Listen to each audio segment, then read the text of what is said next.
बिहार में विधानसभा चुनाव अगले साल होने हैं। इससे पहले ही उपचुनाव की घोषणा होते ही बिहार में चुनावी सरगर्मी तेज हो गई है।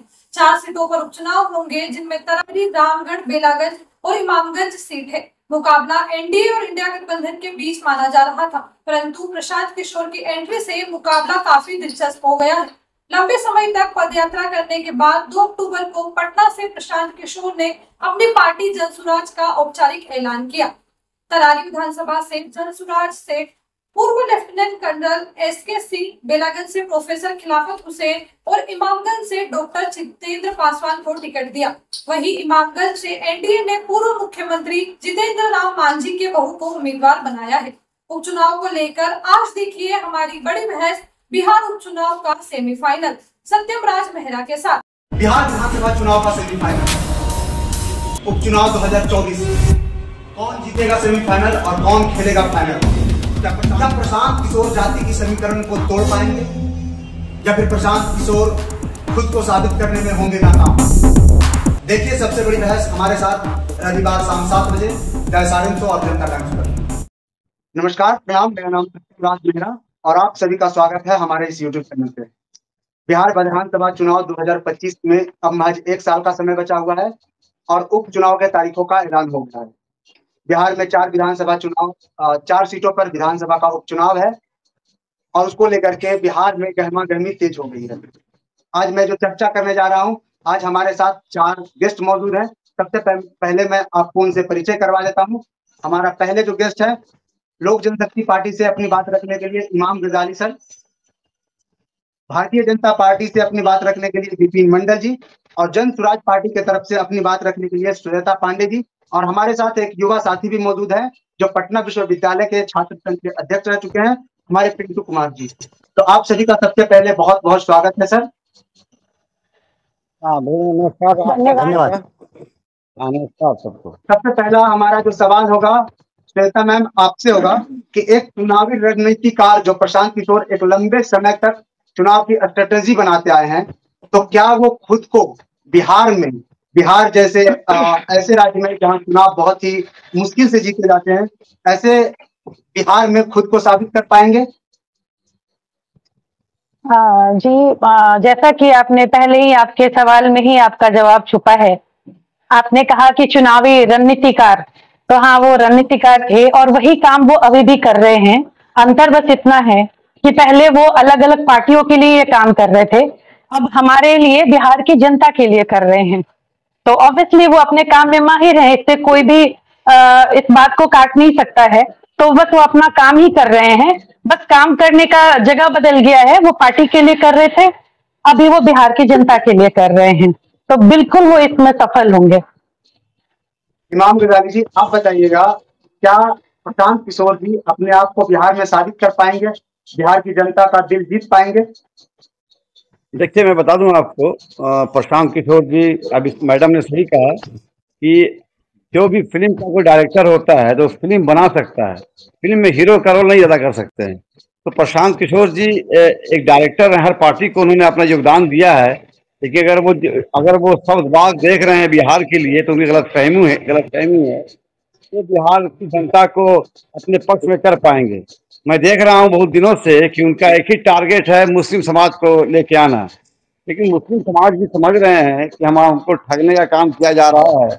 और मैं जिस पार्टी से आता हूं, लोक जनशक्ति पार्टी रामविलास से, हमारे नेता का एक सोच है, बिहार फर्स्ट, बिहारी फर्स्ट। हम लोग एनडीए के लोग हैं और चट्टानी एकता के साथ हम लोगों का जो संकल्प है बिहार को बढ़ाने के लिए, और खास के चिराग पासवान जी ने संकल्प किया है, उसको हम लोग आगे बढ़ाएंगे।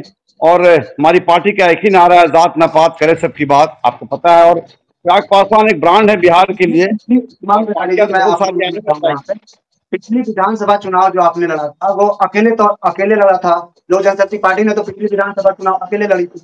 तो फिर इस बार क्या आप एनडीए के साथ हो रहे हैं या फिर इस बार कुछ उसी तरीके से कारनामा करने जा रहे हैं?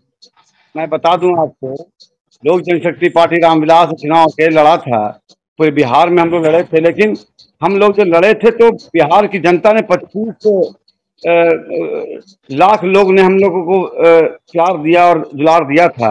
और इसमें मैंने भी चुनाव लड़ा था यहाँ से। लेकिन हाँ, उस वक्त भी हम एनडीए के साथ थे हम लोग। और चिराग जी ने पहले ही कहा था कि हम मोदी जी के हनुमान हैं और हम अभी भी हम वो हैं, इसलिए चिराग पासवान जी को जितना हमारे यशस्वी प्रधानमंत्री नरेंद्र मोदी जी मानते हैं, शायद बहुत कम ऐसे नेता हो जिनको वो मानते होंगे। और बिहार का एक नाज है, बिहार का एक सितारा है, बिहार का एक चिराग है। और आप देखते होंगे कि जब वो निकलते हैं तो युवाओं की भीड़ होती है। यहाँ पे भाड़े पर भीड़ नहीं आती। हम लोग क्या ऐसी एक आप इस पे क्या कहना चाहेंगे? क्या प्रशांत किशोर, पिंटू जी मैं आपसे पूछता हूँ कि क्या प्रशांत किशोर, आप एक युवा है, तो युवा के तौर पे आप प्रशांत किशोर को कहाँ देखते हैं? क्या वो खुद को साबित कर पाएंगे? क्या वो चुनावी रणनीतिकार से एक खुद को नेता के तौर पे स्थापित कर पाएंगे? देखिए, आपको एक बात हम बताना चाहते हैं कि जो आपका सवाल है कि चुनावी रणनीतिकार थे, अब नेता के तौर पर स्थापित कर पाएंगे, तो इमाम गयाली साहब अभी एक बात कह रहे थे कि डायरेक्टर एक होता है, फिल्म का एक्टर एक होता है। हमारा कहना यह है कि इससे इतर भी कई बातें हैं। आप इकोनॉमिक्स पढ़ेंगे तो उसमें एक है बर्ट्रेंड की थ्योरी इकोनॉमिक्स में जी। उसमें कहा गया है कि फर्म 1 खुले, फर्म 10 खुले, फर्म 20 खुले, फर्म 50 खुले। मतलब अगर दुकान 1 खुले, दुकान 10 खुले, दुकान 20 भी खुल जाएगा मंडी में, तो कुछ ना कुछ सबका चलेगा। हाँ, ये सच है कि वो रणनीतिकार थे, रणनीतिकार आज भी हैं। लेकिन श्वेता जी जो बात कह रही थी कि बिहार की जनता के लिए रणनीति बना रहे हैं, तो अरे भाई सबसे बड़ा बात यह है कि उन्होंने आज तक किसके लिए रणनीति बनाया? कोई आम आदमी को उठा करके उसने नेता बना दिया? कभी वो आए कि मतलब कि नॉर्मल एक पार्टी बने और उसको वो सत्ता में ला दे तब ना? आप देखेंगे कि पहला रणनीति उन्होंने बनाया था नरेंद्र मोदी जी का, बीजेपी का बनाया था उन्होंने 2014 के लोकसभा चुनाव में। सत्ता में आई, उसमें इनका योगदान 10% हो सकता है, इसके खिलाफ हम नहीं, चूंकि रणनीतिकार हैं, रणनीति बनाते हैं तो कुछ ना कुछ तो योगदान रहेगा ही। बाद में 2015 में उन्होंने महागठबंधन के लिए बिहार में बनाया। बाद के दिनों में वो फेल कर गए 2017 में उत्तर प्रदेश में। उसके बाद उन्होंने पंजाब में बनाया अमरिंदर सिंह के लिए, कांग्रेस के लिए, वहां वो पास कर गए। बाद में फिर उन्होंने उसके पहले जेडीयू के बाद उन्होंने 2016 में बनाया इनके लिए दिल्ली में अरविंद केजरीवाल के लिए, तो वो पास कर गए। तो देखिए कि आप एक स्ट्रेटेजिकली तो देखेंगे आप कि वो उस पार्टी के लिए इन्होंने काम किया है जिनका उम्मीद था सत्ता में आना। ऐसा नहीं है कि ऐरा गैरा नत्थु खैरा किसी को बना दिए, सामने ला दिए और सत्ता में वो आ गया। इस प्रकार का काम नहीं होता है। आप देखेंगे कि हिंदुस्तान की जो कहना चाहेंगे जी, आप जो भी वो बोल रहे हैं ये मैं इस पे बहुत कुछ बोल के नहीं कुछ कटाक्ष करना चाहूंगी। मैं बस इतना बोलना चाहूंगी, कहा कि फिल्म का डायरेक्टर अलग होता है और फिल्म का एक्टर अलग होता है, तो क्या ये फिल्म के डायरेक्टर प्रशांत किशोर है या फिल्म का एक्टर भी बन सकते हैं? नहीं, एक्टर तो बिल्कुल नहीं है और वो खुद भी इस बात से बिल्कुल नकारते हैं इस बात को। वो एक्टर बिल्कुल नहीं है, वो डायरेक्टर की ही भूमिका में है और उन्होंने अपने चेहरे पे कभी भी कोई दाव नहीं खेला। वो साफ कह रहे हैं कि हम अच्छे लोगों को लाएंगे, सही सोच वाले लोगों को, सही लोग, सही सोच और सामूहिक प्रयास ही हमारा स्लोगन है और किसी को लेके आगे बढ़ना है। वो पूरी बिहार की जनता का साथ मांग रहे हैं, सबको साथ लेके, सही लोगों को लेके, और तब हम अपना काम आगे बढ़ाएंगे। इसलिए वो डायरेक्टर ही है, ये तो सही बात है। वो कभी भी मुख्य चेहरे में नहीं आ रहे हैं। अध्यक्ष भी उन्होंने, आप देखे होंगे कि जिन्होंने अध्यक्ष जिसको बनाया है, खुद वो पार्टी के अध्यक्ष भी नहीं बने हैं। तो मैम अध्यक्ष को जो मनोज जी को जो उन्होंने बनाया अध्यक्ष, तो बहुत दिनों तक IFS में काम किए हैं, तो आपको लगता है उनसे जनता का जो है उनसे जुड़ाव होगा? क्यों नहीं होगा, बिल्कुल होगा। जो इतना अच्छा वर्क रहा है उनका, वो सिर्फ बिहार नहीं, अलग अलग जगहों पे घूमे हैं, अलग अलग जगहों पे गए हैं, बहुत जगह राजदूत रहे हैं, तो ऑब्वियसली उनको बहुत ज्यादा एक्सपीरियंस है इन सब चीजों का। और बाकी तो मुझे लग रहा है कि प्रशांत जी ने बनाया है तो बहुत सोच समझ के बनाया होगा और बहुत ही अच्छे लगे मुझे। मैं पर्सनली उनसे मिली हूँ तो बहुत ही अच्छा व्यक्तित्व लगा है उनका, और उनका काम का एक्सपीरियंस तो आप जानते हैं, ये कोई छुपी हुई चीज नहीं है। हमारा दूसरा सवाल विपिन मंडल जी से है कि क्या ये उपचुनाव जो हो रहा है विपिन मंडल जी, इसको विधानसभा चुनाव का सेमीफाइनल समझना ये कितना हद तक सही है? देखिए, ये जो चुनाव हो रहा है इसको सेमीफाइनल समझना गलत है। ये सेमीफाइनल नहीं है, ये 4 सीट का जो चुनाव हो रहा है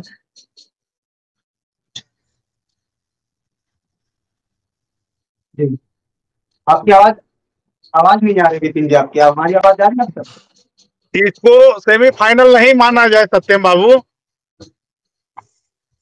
ये जो उपचुनाव हो रहे हैं ये सेमीफाइनल नहीं है। प्रशांत जी ने तो कहा है कि हम इसी में ही अपना दिखा देंगे सारे पार्टियों को अपना दम।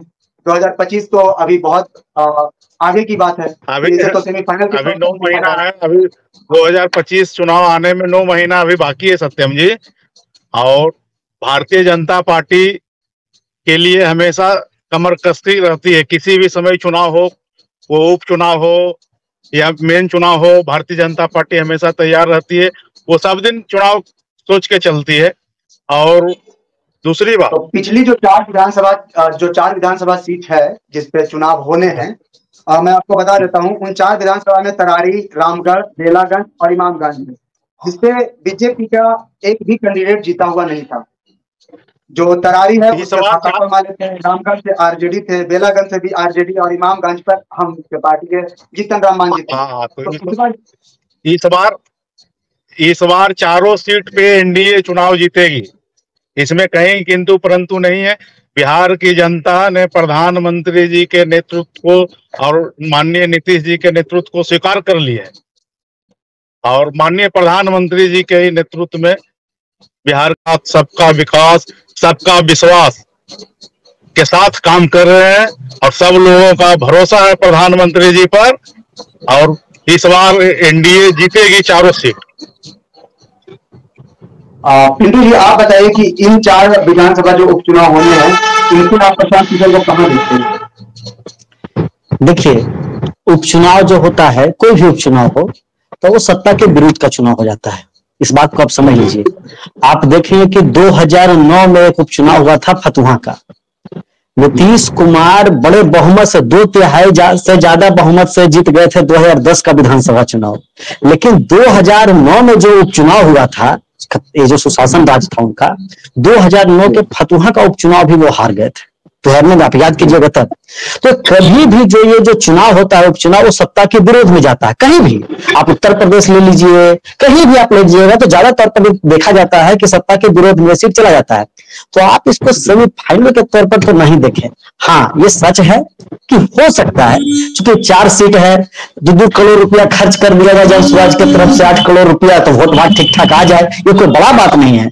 लेकिन ये जैसे ही 243 वाले फील्ड में आएंगे, जहां स्कोर बड़ा करना है, तो वहां इतना आसान नहीं रहेगा। हाँ, यहाँ पर थोड़ा उनके लिए आसान है, चूंकि वो हवाबाजी भी कर सकते हैं। उनको यहाँ पूंजी कम लगना है तो पूंजी लगा भी सकते हैं। तो पूंजी लगा, चूंकि आप देख ही रहे होंगे कि उन्होंने पूर्व सेना प्रमुख को, उप सेना प्रमुख को उन्होंने मैदान में उतारा है, जो राजपूत समाज से आते हैं। जनरल जो हाँ, वही बोले, हमने वही बोला कि उनको उन्होंने चुनाव मैदान में उतारा है। तो ये सब सत्ता के विरोध में जाता है। इसमें उनको वोट ठीक आ जाएगा। वो परसेप्शन बनाना चाहेंगे, परसेप्शन क्रिएट होगा कि एकदम जनसुराज जो है बिहार में छा जाएगी। तो ऐसा कुछ होता वो प्रतीत नहीं हो रहा है। ये इतना आसान नहीं होता, क्योंकि हिंदुस्तान का जो चुनाव है वो संघर्ष, हिंदुस्तान या दुनिया का जो भी पॉलिटिक्स होता है वो संघर्ष बेस्ड पॉलिटिक्स होता है। आप देख रहे हो कि मीडिया में लगातार चर्चा चलते रहता है कि बिहार के केजरीवाल हो जाएंगे। लेकिन आप देखिए कि दिल्ली में केजरीवाल को आने के लिए पिछले कई वर्षों से उनको संघर्ष करना पड़ा था, ग्राउंड पे संघर्ष करना पड़ा था। ऐसा नहीं है कि पैदल चल लिए और नेता बन गए। तो अभी देखिए श्वेता जब लाइन पर नहीं है, उन्होंने कहा कि मनोज भारती, मैं उन्हें वापस जोड़ देता हूँ। श्वेता जी आ गई। हाँ, तो श्वेता जी बोल रही थी, एक बहुत ही बढ़िया बात बोली कि मनोज भारती जी बहुत जगह घूम फिर करके आए हैं। अगर घूमने फिरने से ही अगर कोई नेता बन जाए, तो घुमंतु भोटिया जो कि कई राज्य घूमते हैं अपने जीवन काल में, तो घुमंतु भोटिया को देश का प्रधानमंत्री होना चाहिए। घूमने फिरने से ही अगर नेता बन जाता है तो घुमंतु भोटिया से ज्यादा कौन घूमता है? फिरते नहीं थे ना वो, कई पार्टियों के लिए। मनोज भारती के बारे में एक मिनट, मनोज भारती जी के बारे में श्वेता पांडे जी ने क्या कहा? श्वेता जी ने कहा मनोज भारती जी के बारे में उन्होंने बहुत घूम लिया है, तो उनको क्यों नहीं एक्सेप्ट करेगी जनता? तो हम तो उसी पे कमेंट कर रहे हैं कि घुमंतु भोटिया हिंदुस्तान के कई राज्यों में घूमता है, फुटपाथ पर जीवन यापन करता है, तो देश का प्राइम मिनिस्टर तो उसको होना चाहिए। ये तो नरेंद्र मोदी बेकार प्राइम मिनिस्टर हैं, राहुल गांधी आगे चल के बेकार, इंदिरा जी हो गई, राजीव जी हो गई, ये सब तो बेकार प्राइम मिनिस्टर हैं। पिंटू जी बिहार के युवा है, युवाओं के बात को अच्छे से समझ सकते हैं। जैसे उन्होंने कहा कि जो घूमते फिरते हैं सिर्फ अगर उनको जनता एक्सेप्ट कर ले तो जो सबसे ज्यादा घूमते वो प्रधानमंत्री हो जाए। तो श्वेता जी, इस पे आपका क्या कहना है? सिर्फ उनको घूमने फिरने वालों से वो वर्ड इन्हें पिकअप कर लिया। खैर, हाँ जी जा रही है। इन्होंने सिर्फ घूमने फिरने, मेरा घूमने फिरने का कहने का मतलब ये था कि उन्होंने पूरी दुनिया देखी है और बिहार से वो है, बिहार की स्थिति भी देखी है। तो ऑब्वियसली उनके पास उनका जो बैकग्राउंड है, जो एजुकेशनल बैकग्राउंड है, तो उनके पास इतनी समझ डेवलप हो गई है कि उसे कैसे सही करना है, कैसे हम बिहार की जनता को आगे लेके बढ़ें, और साथ में प्रशांत जी का साथ है। तो मुझे पूरी उम्मीद है कि वो अपने जो उनको जिम्मेवारी दी गई है उस पे खरे उतरेंगे। उनका एजुकेशनल बैकग्राउंड भी आप देखिए। इससे पूछा जाए कि अभी इनके पार्टी को ओवैस अंबर साहब ने पार्टी क्यों छोड़ी? अभी तो जुमा दिन हुआ पार्टी को, कहना चाह रहे हैं। और इनसे हाँ, ओवैस अंबर साहब ने अभी पार्टी इनकी छोड़ दी। सद्दावर मुसलमान के नेता हैं बिहार के, अभी छोड़ा उन्होंने कुछ दिन पहले ओवैस अंबर साहब ने। अभी तो पार्टी को जुमा 8 दिन हुआ है, ये पार्टी छोड़ी क्यों? क्या मसला था? इसलिए है कि उन्होंने देख लिया कि पार्टी का जनाधार कुछ नहीं है, सिर्फ हवाई है। आने वाले दिनों के अंदर सिर्फ वोट का विभाजन करने के लिए पार्टी बनी है। नहीं सर, ऐसी बात नहीं है। प्रशांत किशोर को बीजेपी का हाँ जी सर, देखिए ऐसी बात नहीं है। जी मैं बोल रही थी कि एक बहुत बड़ा महकमा को लेके आगे बढ़ना है, तो इसमें कहीं थोड़ी ऊंच नीच होगी, कहीं कुछ छूटेंगे, फिर आएंगे, जुड़ेंगे, तो ये सिलसिला तो चलता रहेगा सर। तो इसके लिए कहना कि अंदर का कुछ पता चल गया इसलिए वो अलग हो गए। मैं माफ करना, अभी तो आपकी पार्टी लॉन्च हुई, आवाज नहीं आ रही है, प्रॉब्लम आ रही है। इमाम गजाली जी, मैं सवाल करना चाहता हूं कि प्रशांत किशोर को विपक्ष जो है बीजेपी का टीम भी बताती है। इमाम गजाली जी, आपसे सवाल है कि प्रशांत किशोर को विपक्ष बीजेपी का बी टीम बताती है और आप भी उस बीजेपी का हिस्सा है, एलजेपी उस बीजेपी का टूट हिस्सा है, तो आप इस पे क्या कहते हैं? प्रशांत किशोर सच में बीजेपी का? हमारी कोई भी टीम नहीं है। हमारी एनडीए गठबंधन ए टीम से लेके जेड टीम तक खुद है। हमारे पास कोई भी टीम का विकल्प नहीं है। प्रशांत किशोर जी एक राजनीतिक कार्य हैं, इनको लालच हुआ कि बिहार का बागडोर हम संभालें, लेकिन जनता ने इनको नकार दिया है। सिर्फ पैसे पर भीड़ बनाने से नहीं होता है। और हम लोग तो ए से, सत्यम जी, हम लोग ए से लेकर लगाते रहिए कि प्रशांत किशोर बीजेपी के नहीं, प्रशांत किशोर मैंने कभी नहीं बोला, एनडीए गठबंधन कभी नहीं बोला कि बीजेपी की बी टीम है। उनको अधिकार है, हर इंसान को अधिकार है पार्टी बनाने का, चुनाव लड़ने का, हर को अधिकार है इसमें कोई। लेकिन हाँ, हम लोग जो एनडीए गठबंधन है, हम लोग ए से लेके जेड तक हम लोग खुद की टीम है। विपिन मंडल जी बीजेपी से हमारे साथ जुड़े हुए हैं। आप बताइए कि प्रशांत किशोर सच में बीजेपी की बी टीम है? तो मैं तो ऐसा नहीं मानता हूँ। और अभी हमारे सहयोगी बड़े भाई इमाम गजाली साहब ने बोल ही दिया, मेरे पास जगह नहीं है। मेरे पास तो एनडीए में ए से जेड तक बी टीम का कोई जगह ही नहीं है। अभी बड़े भाई गजाली साहब बोले ना कि हमारे यहाँ जगह ही नहीं है बी टीम का, और हमारे एनडीए गठबंधन एकदम मजबूती के साथ है। अच्छा श्वेता जी, आपसे एक सवाल है। प्रशांत किशोर जी ने कहा था कि अगर हमारी सरकार बनी, विपिन जी मैं आपको रोकना चाहूंगा। श्वेता जी, आपसे एक सवाल है कि प्रशांत किशोर ने कहा था कि अगर हमारी सरकार बनी तो मैं अगले 15 मिनट में शराबबंदी को क्यों हटा दूंगा। मैं जी देखिए सत्यम जी, शराब बंदी जो हुआ है, इससे क्राइम बिहार में रुक गया है और बिहार का भविष्य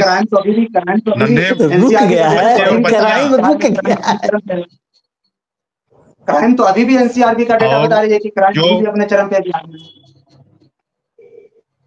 नहीं। आप देख लीजिए फिर से डेटा, क्राइम कंट्रोल हो गया है। और यहाँ के जो गरीब छोटे तबके के लोग थे, नीचे के, उनका भी बाल बच्चा अब स्कूल में जा रहा है। पहले नहीं जाते थे, शराब पी के वो सोए रहते थे, कभी बढ़िया से घर पहुंच नहीं पाते थे, दूसरे को टांग के पहुंचाता था। 500 रुपया मजदूरी करके कमाते थे और 400 पी ही जाते थे।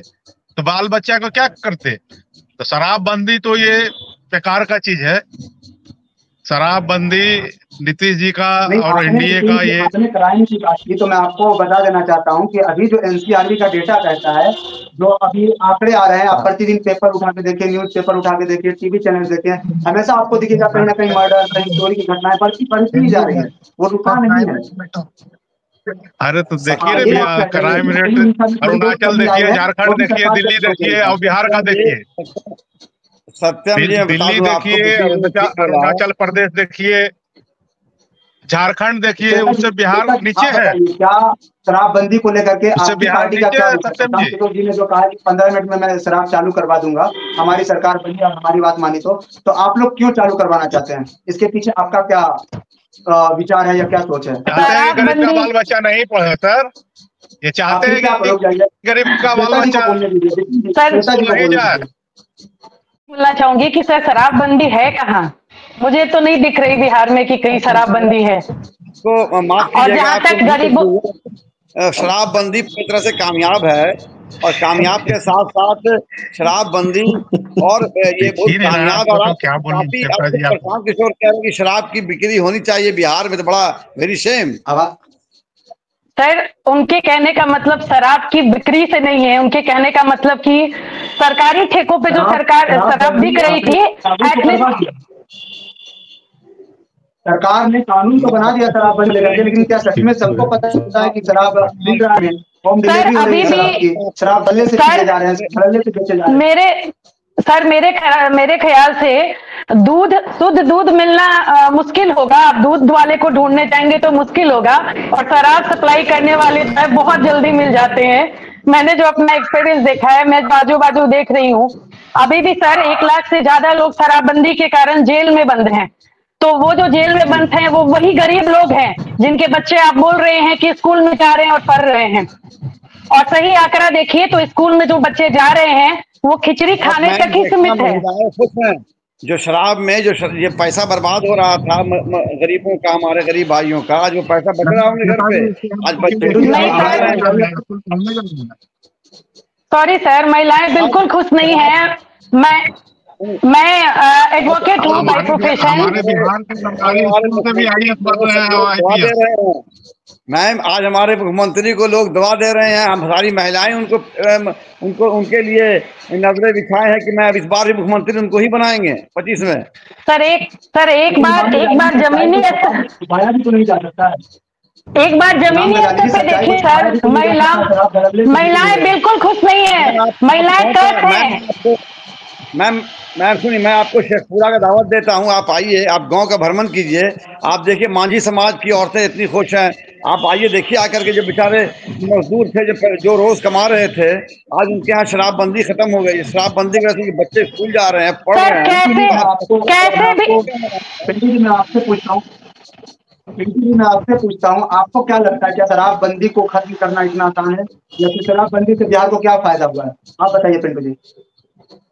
देखिए, शराबबंदी को जो पहला सवाल है आपका कि शराबबंदी को खत्म करना इतना आसान है, तो हाँ, वो तो 5 मिनट का काम है, खत्म किया जा सकता है। गवर्नमेंट 5 मिनट में चालू कर सकती है, बंद कर सकती है, तो उस पर निर्णय करता है। दूसरा चीज है इससे क्या नफा और नुकसान है। तो सामाजिक दृष्टिकोण से देखिएगा तो इसका नफा है, आर्थिक दृष्टिकोण से देखिएगा तो इसका नुकसान है। दोनों पहलू से आप चेक कर सकते हैं। हाँ, बिहार जैसे स्टेट में एक चीज तो है कि शराबबंदी कंप्लीट रूप से, इसको क्या कहिए कि पेपर पर तो लागू है कि शराबबंदी है बिहार में। हाँ, गाहे बगा है, लोगों को शराब मिल जाता है, अवैध तरीके से शराब यहाँ बिक रही है, लोगों को मिल रहा है, इससे भी इनकार नहीं किया जा सकता है। लेकिन ये कहना कि हम शराब बेच करके शिक्षा देंगे, ये सबसे बड़ा सवाल है कि आप दारू बेच के शिक्षा दीजिएगा, बाप पिएगा दारू और बेटा जाएगा स्कूल उसी के पैसा से। तो आप इस प्रकार की कई गतिविधि है, अलीगल गतिविधि है, जिसको आप लागू कर सकते हैं। आप जहां तहां ऐसा कीजिए, बिहार में ड्रग्स को भी लीगल कर दीजिए, ड्रग्स से भी तो नशा ही होता है, उसको भी लीगल कर दीजिए, उससे भी रेवेन्यू आ जाएगा। आप कई महिलाओं को लेकर के जो रेड लाइट एरिया होती हैं, जगह जगह हर डिस्ट्रिक्ट में रेड लाइट एरिया ओपन कर दीजिए, उससे भी रेवेन्यू जनरेट आएगा, उससे भी शिक्षा दीजिएगा। आप पिंटू जी जो कह रहे हैं श्वेता जी की मतलब क्या कोई भी बाप दारू पिएगा उसका बेटा स्कूल जा सकता है? इस पर आपका क्या कहना है श्वेता जी? अभी कौन नहीं पी रहा है, मुझे ये बताइए। जो पीने वाले हैं क्या वो नहीं पी रहे हैं? बस अंतर ये है सर कि जो 100 रुपए की शराब थी उनको 500 रुपए में मिल रही है। उसके बाद जो गरीब भी पीने वाले हैं 500 रुपए में शराब खरीदते हैं, पीते हैं। अगर नकली शराब निकला, जहरीला शराब निकला तो वो मर जाते हैं। बहुत कुछ डाटा में है, बहुत कुछ नहीं है। उससे भी बच गए, मरने से भी बच गए। तो क्या होता है कि पुलिस पकड़ के उनको ले जाती है। मौत हुई है, ये बहुत दुखदायी था। सबको पता है कि बिहार में लेकिन शराब बंदी पूरी तरह से असरदार है। अभी पिंटू जी ने हमारा सही कहा कि आर्थिक नुकसान हो सकता है शराब में है, लेकिन सामाजिक को आप सोचिएगा तो उसमें फायदा है। तो बहुत सारी चीजें ऐसी है मैम कि आप महिला हैं तो आप शराब के बारे में शराब बंद है बिहार को व्यवस्था की तो सर महिलाएं बहुत त्रस्त हैं। मैं एक एडवोकेट होने के नाते आपको बता रही हूँ सर, महिलाएं को अब प्रॉब्लम ये है कि एक तो जो 100 रुपया उसका पति खर्च कर रहा था शराब पे, अब 500 रुपए कर रहा है। उसके बाद पुलिस उसको पकड़ के ले जा रही है तो थाने में पैसा देना पड़ता है, फिर वकील को पैसा देना पड़ता है। उसके पति बंद हैं, कमाई नहीं कर रहे हैं। महिलाएं बिल्कुल त्रस्त हैं।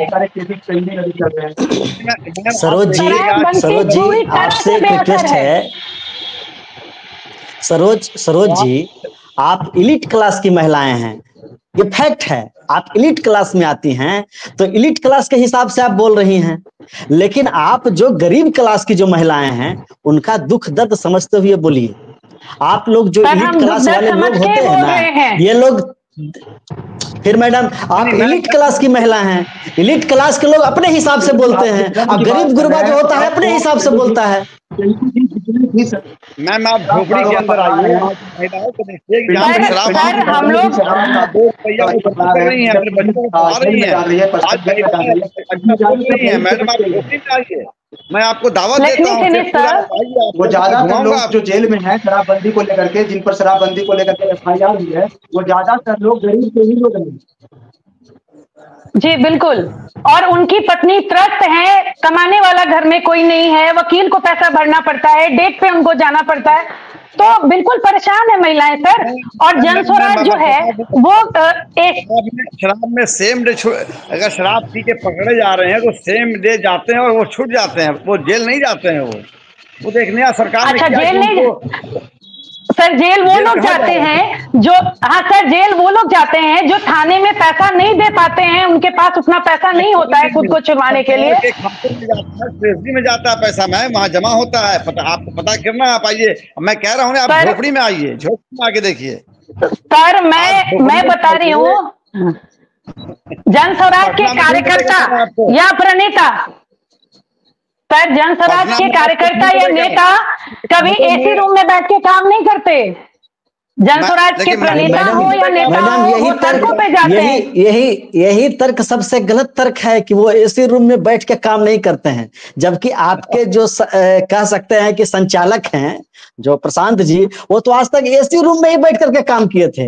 लेकिन अब सोचे कि जरा मनोरंजन कर लिया जाए, इंटरटेन कर लिया जाए, तो वो पद यात्रा पर निकल गए। हम मैडम वही बोल रहे हैं ना कि लगा कि एसी में हवा ज्यादा हो गया है, जरा अब एक्सरसाइज भी शरीर का होना चाहिए, चूंकि उम्र तो बढ़ रहा है। तब निकल गए, जरा पद यात्रा शुरू किया जाए, तो पद यात्रा पर निकल गए। पहले तो पद यात्रा निकले तो बोले कि नहीं हम राजनीति नहीं करेंगे, अभी हम जगाएंगे लोगों को। जब जगाते जगाते जब खुद फिर जाग गए तो नहीं अब लगता है राजनीति भी कर ही लिया जाए, तो उन्होंने पॉलिटिकल पार्टी बना दी। तो अब आप कह रहे हैं कि ना बिहार को हम जगा दिए हैं तो हम राजनीति करेंगे। मैं आपको रोकना चाहूंगा एक मिनट। पिंटू जी आपको क्या लगता है प्रशांत किशोर किसको नुकसान पहुंचाएंगे? अगर मैं आपसे प्रत्यक्ष तौर पे सवाल पूछूं तो प्रशांत किशोर किसको नुकसान पहुंचाएंगे, आपको क्या लगता है?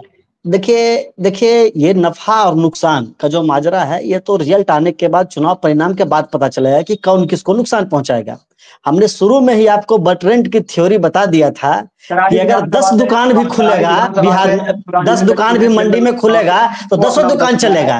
तो इनको वोट कुछ न कुछ आना है, इससे इनकार नहीं किया जा सकता। लेकिन ये कहे कि सत्ता में आ जाएं और नुकसान पहुंचाएं, क्योंकि जैसे ही आप दुकान, बार बार हम बोल रहे हैं दुकान का जिक्र कर रहे हैं, कि अगर इनके पास 10 को ग्राहक चला गया और 100 ग्राहक है मंडी में, तो जाहिर सी बात है कुछ ना कुछ एक ग्राहक सबका नुकसान होगा। अगर एक दुकान कम रहता तो 90 दुकान में सब ग्राहक बढ़ जाता। तो कुछ ना कुछ नुकसान गाहे बगाहे सबका होना है, लेकिन जो मेजर नुकसान कह दीजिए कि किसी दल का हो जाएगा, इस प्रकार से हो जाएगा, तो वो नहीं होना है। जैसे लोजपा से जो नुकसान लोजपा कह सकते हैं या आरएलएसपी से जो नुकसान हुआ था 2020 के चुनाव में जेडीयू को, उस प्रकार का नुकसान हमें नहीं लगता है कि किसी भी अलायंस को होना है। कौन बिहार का जीर्णोद्धार कौन कर सकता है? मैं बता दूं, एक मैं बताना चाहूंगा, आप प्रशांत युवा के तौर पे बताइए, एक छात्र नेता के तौर पे बताइए, बिहार का जीर्णोद्धार कौन कर सकता है? देखिए, मैं बता बिहार का जीर्णोद्धार कौन कर सकता है, ये इतना आसान बात नहीं है बता देना कि आप जैसे कि बोल दिए। ये तो अलग अलग पार्टियों से पूछिएगा, पार्टी वाले गजाली साहब कहेंगे कि एकदम बिहार के चिराग ही जीर्णोद्धार कर सकते हैं। बीजेपी वाले विपिन मंडल साहब कहेंगे कि एकदम मतलब कि बीजेपी का कोई भी मुख्यमंत्री बनेगा तो वो कर देंगे। सरोज पांडे जी कहेंगे कि एकदम प्रशांत किशोर ही कर सकते हैं, उनके सिवाय तो कोई कर ही नहीं सकता है। इसी प्रकार से हम वाले से पूछेंगे कहेंगे जीतन राम मांझी जी करेंगे। कांग्रेस वाले से पूछेंगे तो उनके जो नेता होंगे उनके हिसाब से कह देंगे। तो ये पॉलिटिकल लाइन बोलना इतना आसान नहीं है। सत्यम जी, उम्मीद किसमें दिखती है? आपसे युवा के तौर पे पूछा, आप एक युवा नेता है, युवा छात्र नेता है। बिहार में ऐसा कोई चेहरा फिलहाल हमको प्रतीत नहीं होता है। बिहार में ऐसा कोई चेहरा हमें फिलहाल प्रतीत नहीं होता है जिसको पूरी उम्मीद से कह दिया जाए कि यही बिहार का जीर्णोद्धार कर सकते हैं। ऐसा कोई फेस नहीं है, क्योंकि कहीं ना कहीं जो भी प्रयास हो रहे हैं बैकडोर से हो रहे हैं। नीतीश कुमार जी तो कभी बीजेपी में चले जाते हैं, कभी आरजेडी में चले जाते हैं। उनका तो एक ठिकाना ही नहीं रहता है। चुनाव किसी और के साथ लड़ते हैं, सरकार किसी और के साथ बनाते हैं। आपकी पार्टी में नीतीश कुमार पिछली बार विधानसभा में कहा था, एलजेपी ने पिछली बार विधानसभा में कहा था कि जहां नीतीश कुमार रहेंगे वहां हम नहीं रहेंगे, और आज नीतीश कुमार और एलजेपी एक साथ लड़ रही है चुनाव। पॉलिटिक्स में मनभेद होता है, मतलब कि आदमी ठीक है, मनभेद और मतभेद के बीच में आपको नहीं लगता कि ये जनता को ठगने वाली बात हो जाती है? नहीं, जनता को पता है ना, जनता को ये पता है कि जो जंगल राज था बिहार के अंदर उसको नीतीश कुमार नहीं खत्म किया, ये पता है जनता को। और चिराग पासवान जैसी बिहार में आए, उन्होंने मेहनत किया, पूरा बिहार जानता है, पूरा हिंदुस्तान जानता है चिराग की मेहनत को, कि जो मेहनत किया तो पूरे बिहार के युवाओं की उम्मीद है चिराग पासवान। मैं नहीं बोल रहा, आप देखिए उनको सर्वे आता है, अभी देख लीजिए आज सर्वे जो चल रहा है उनका, लगभग 80% लोगों ने उनको बिहार का बागडोर करने के लिए न्योता दिया है। तो मैं वो नहीं कह रहा हूँ, हम लोग एनडीए की सरकार है, अगर हमारी प्रधानमंत्री एनडीए जिसको बोलेगी वो मुख्यमंत्री बिहार का बनेगा, और हम लोग एनडीए के साथ हैं। ये नहीं है कि एनडीए जिसको चाहेगी वो मुख्यमंत्री बनेगा। विपिन मंडल जी, आप बताइए, एनडीए से सवाल उठ रही है, तो क्या एनडीए पिछली बार की तरह जीतने वाला है या एकजुट है एनडीए भी? इस बार विधानसभा चुनाव एकजुटता होकर लड़ेगी या फिर से अगले पिछली बार की तरह एलजेपी अलग लड़ेगी, जेडीयू बीजेपी अलग लड़ेगी?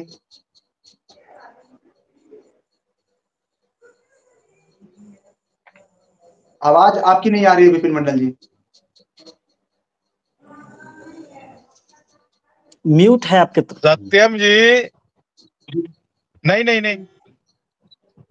जा रही है आवाज? हाँ, अभी आवाज जा रही है सत्यम जी? जी। एनडीए एकजुट है, एकजुट थी, एकजुट है, एकजुट होके 25 फतह करेंगे। अभी कोई भी वैकेंसी नहीं है। नीतीश जी से बढ़िया मुख्यमंत्री, हाँ, ए से लेके जेड तक इस बिहार में नीतीश जी से बढ़िया मुख्यमंत्री कोई हो ही नहीं सकता है। और हमारे पार्टी भारतीय जनता पार्टी ने पहले ही बोल चुकी है कि 25 चुनाव भी नीतीश जी के नेतृत्व में ही लड़ेंगे। देख लीजिए नीतीश जी के नेतृत्व में जंगल राज का वो दिन भी देख लीजिए, आज मंगल का भी दिन देख लीजिए। इसलिए कोई किंतु परंतु नहीं, एनडीए एकजुट थी, एकजुट है, एकजुट रहेगी। श्वेता जी, मेरा आखिरी सवाल आज आपसे होगा कि उप विधानसभा जो चुनाव है उसके मुद्दे क्या होंगे आप पार्टी की तरफ? किन मुद्दों पे आपकी पार्टी चुनाव लड़ रही है? श्वेता जी, आप बताइएगा। सर पहले एक दो सवाल जो है आपके तरफ से जो कि जन स्वराज किसको नुकसान पहुंचाएगी, मैं पहले उसका जवाब दे देना चाहती हूँ। हम लोग किसी को नुकसान पहुंचाने नहीं आए हैं और हमारा उद्देश्य नुकसान पहुंचाना नहीं है। हमारा उद्देश्य जीत हासिल करना है और 2025 में भारी बहुमत से हमारी सरकार आ रही है और ये जनता की जीत होगी। तो मैं ये चाहूंगी कि आप लोग ये मत सोचे कि हम किसको नुकसान पहुंचाएंगे। हम लोग नुकसान पहुंचाने नहीं आए हैं। और हमारे प्रशांत जी पे सवाल उठा कि वो एसी रूम में रहते थे, मन भर गया तो आ गए हैं। तो सर ऐसे ही कोई अपनी सारी सुख सुविधा छोड़ के गांव-गांव नहीं भटकता है, कुछ मकसद होता है। उन्होंने सही बात है कहा था कि मैं राजनीति, अगर आप लोग कहेंगे, यहाँ बिहार की जनता कहेगी, तो जनता के कहे अनुसार उन्होंने पार्टी बनाई है। पार्टी उन्होंने नहीं बनाई है, पार्टी बिहार की जनता ने बनाई है। तो उसका जवाब ये है। और जहां तक उपचुनाव में कुछ आपकी पार्टी को लेकर, हाँ,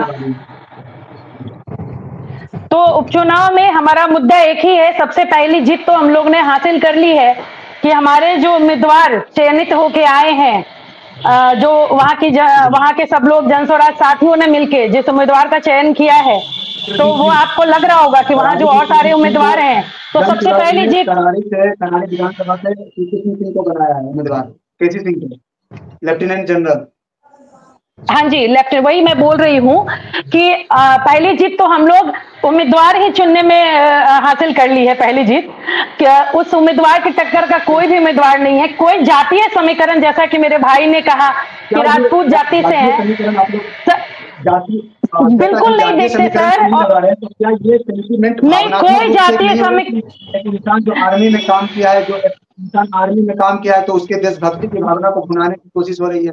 सर आप ये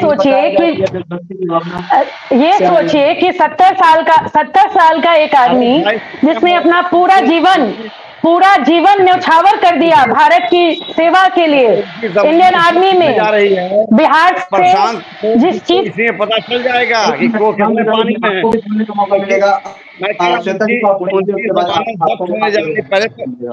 पहली बात तो इनको कैंडिडेट मिला नहीं।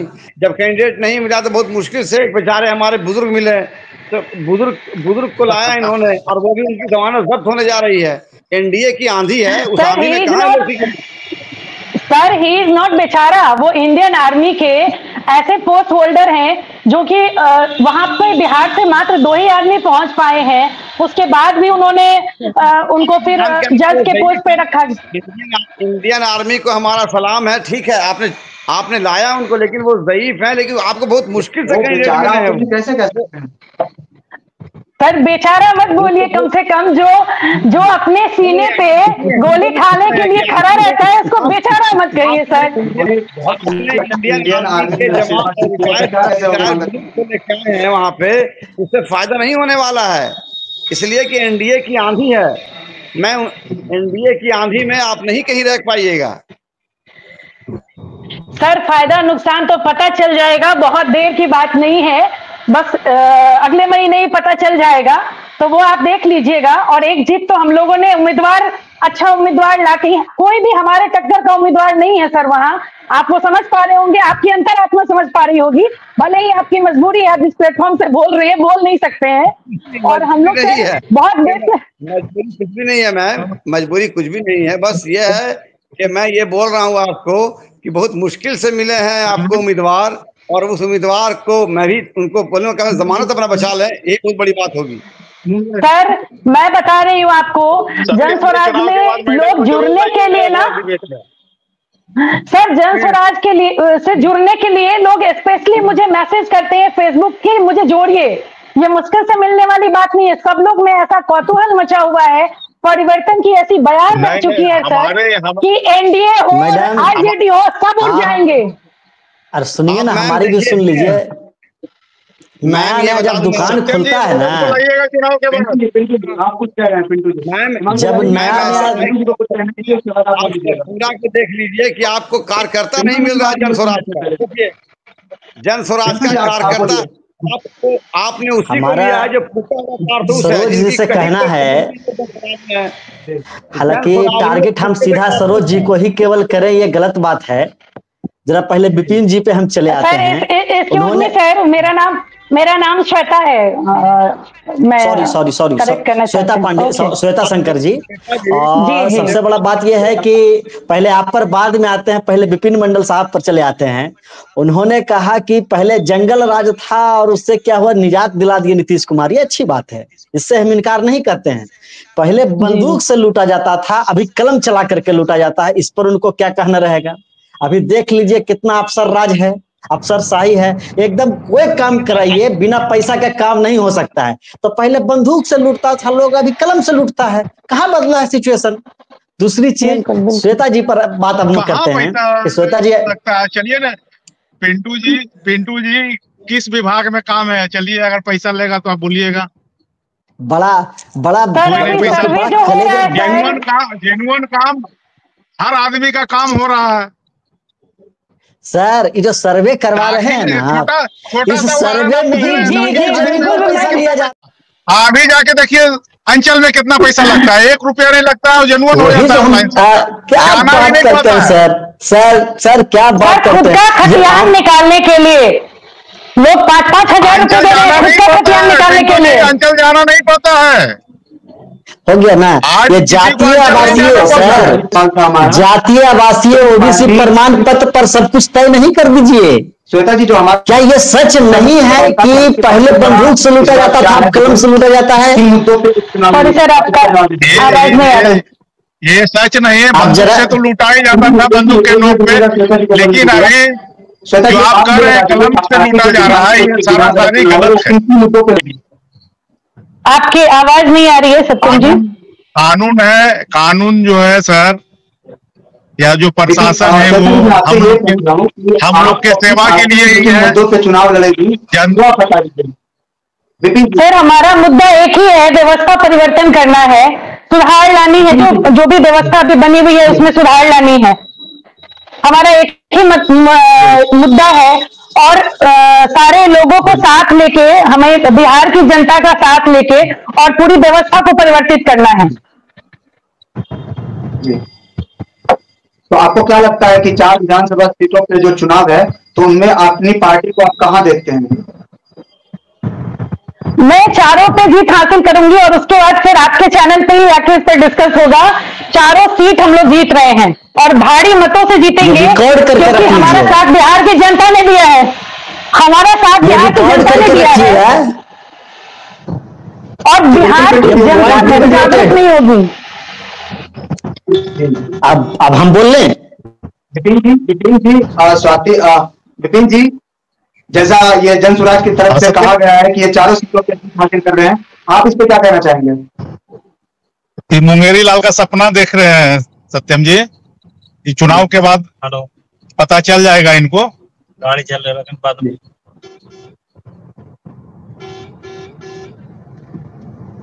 अगले महीने में इनको पता चल जाएगा।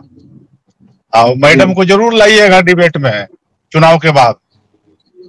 बिल्कुल बिल्कुल। एनडीए की आंधी में तो रहेगा। हम अपना एनडीए की आंधी चल रही है, चर्चा को यही समाप्त करते हैं। आप सभी को जोड़ने के लिए बहुत बहुत धन्यवाद। धन्यवाद। Thank you.